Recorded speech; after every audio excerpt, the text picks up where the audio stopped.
seyirciler, dün gece saat 02.40 sularında İstanbul Tem Otoyolu çıkışında korkunç bir kaza meydana geldi. Aşırı hız yapan sürücü aracının kontrolünü kaybederek önce bariyerlere, ardından da başka bir araca çarparak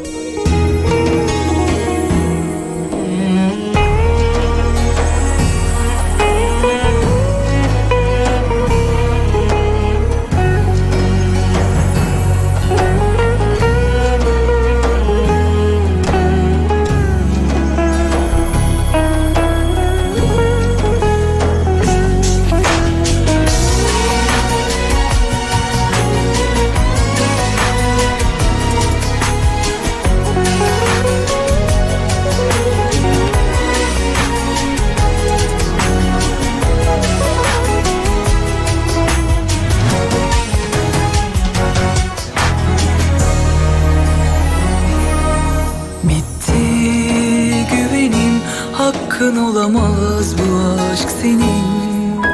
Çaban boşuna bitmedi, yalan sözlerin. Gelmiyor içimden dur demek sana. Gönüllüyüm gidişine, ah yolun açık ola. Gelmiyor içimden kal demek sana. Bozuyorum yeminimi, güle güle aşkım.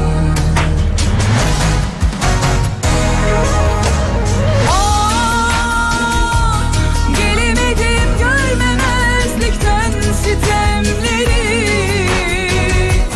Yediremedim gururuma ihaneti. Ya seni ya kendimi terk etmeyi.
Hakkın olamaz bu aşk senin.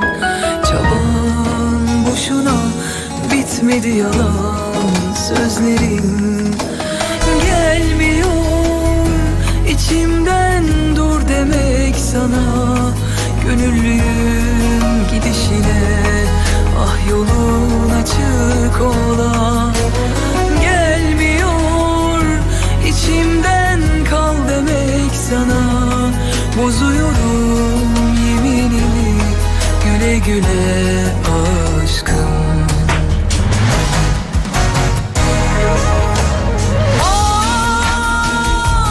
Gelemedim görmemezlikten sitemleri. Yediremedim gururuma ihaneti. Ya seni ya kendimi terk etmeyi.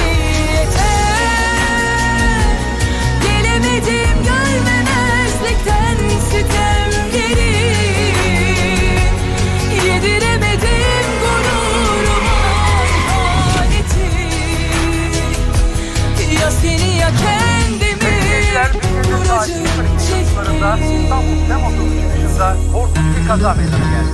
Aşırı hız yapan sürücü aracının kontrolünü kaybederek önce bariyerlere, ardından da başka bir araca çarparak trafikte. Olay yerine gelen sağlık ekibinin ilk müdahalelerine rağmen aşırı hız yapan genç kadın hayatını kaybetti.